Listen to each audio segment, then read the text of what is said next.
That Craig was trying to make in the video was that he thought the supernatural explanation that God raised Jesus from the dead was the most plausible, more plausible than any other naturalistic explanation.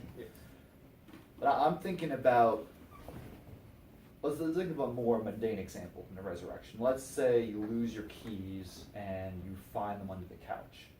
And you have absolutely no idea how they got there. You don't remember dropping them, kicking them, anything like that. You don't have a cat to shove them under there. You don't know how they got there. Do you think that, oh, nothing miraculous here, there's some mundane explanation for this, I just don't happen to know? Or, God put my keys under the couch. Like, most of the time, you are going to assume a naturalist explanation that you don't know over something supernatural. Yeah. Can I take that just one step further? Sure. You don't know how it happened. You wait 35 years, and about 100 of your friends swear up and down to you that they saw those keys disappear and reappear under the couch. 35 years later.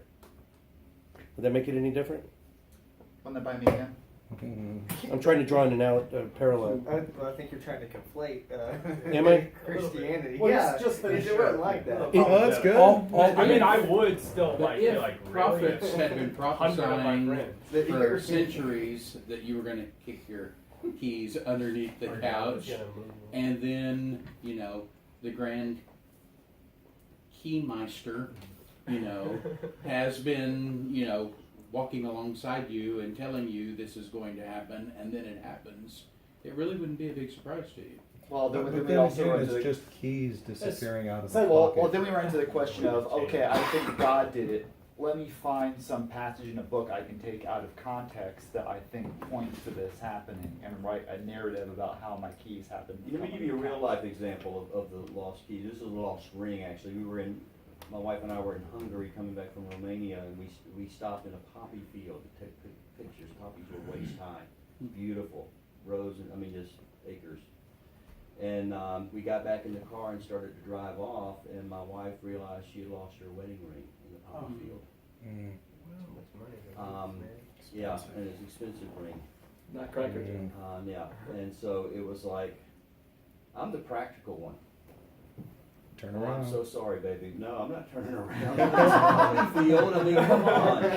You know? Just good. And my wife, you've got to turn around.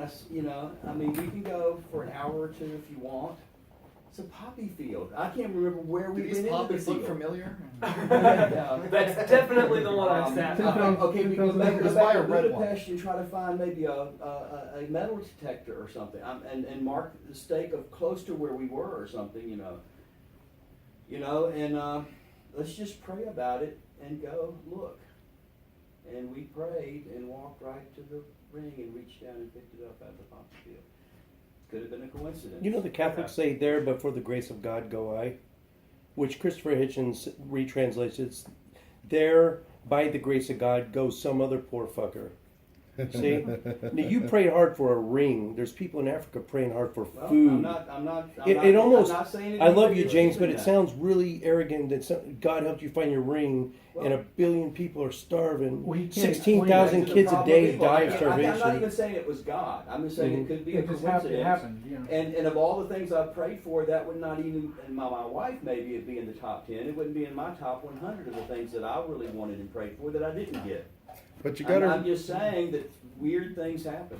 but you gotta remember, Jim. The people who are starving and dying, they're evil people that God's supposed to punish. Well, I mean, if God is Well, real, Christianity, that's a they're real. all just evil. That's a true explanation. Because he's doing it for a reason. But that's just Obviously. obviously. So Chris, what was your point?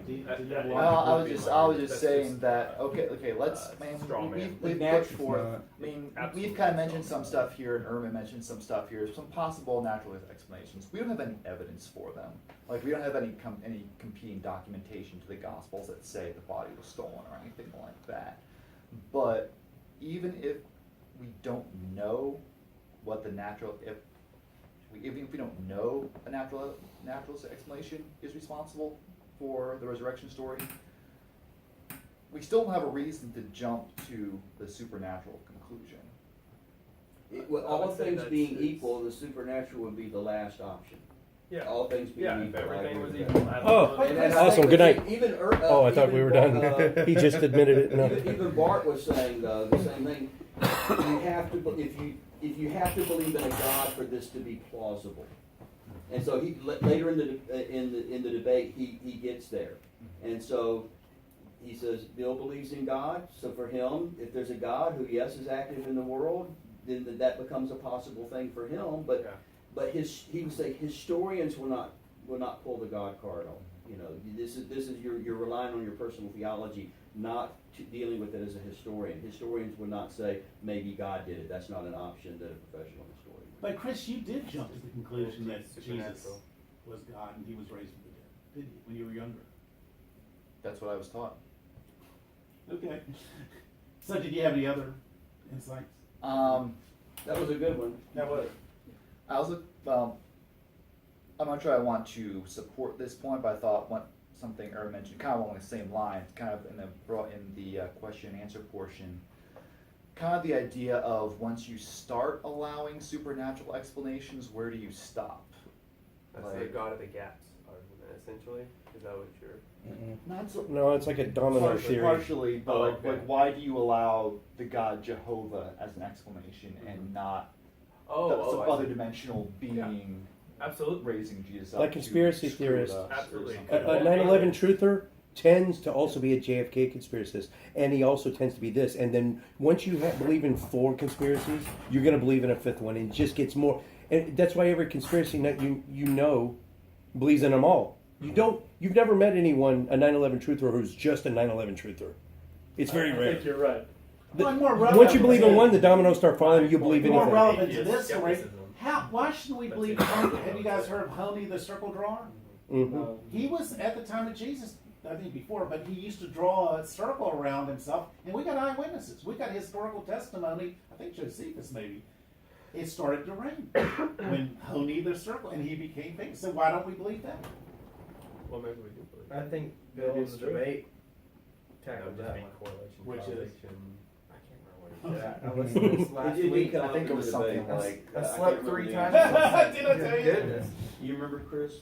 I think Ehrman mentioned both Apollonius of Tyana and Honey in the same stretch, and Craig said for both that they came years later. And That's That true. kind of That's thing, what that was which I- the I answer. can't Apollonius vouch for. Bill was- he wasn't dealing with the real question, writing and the of question was, why could I think Bill was dealing with the possibility of the copying the Christian concept that was earlier, but that's not what I think the point that Ehrman was making. Well, I He mean, wasn't talking about the source; he was talking about why isn't it equally plausible. yeah, I don't remember the That exact is reason the why they were answer. brought up, but Well, it's now that we've resolved that issue. All right, I'll see Let me y'all. think about I'll it. see y'all at a bar on Sunday. Let me try one thing. Let's do the lost keys thing, but let's have the keys disappear from your house here in Texas. And as it turns out, those keys also work on a similar car of a person you don't know somewhere in Missouri. And somehow your keys can be identified that they belong to you, and that person says, how'd these keys get in my car? And my car's running, which, by the way, I needed. You're going to look for an explanation. Yeah, now we've identified what true compelling evidence is. Unfortunately, There's our- that thing.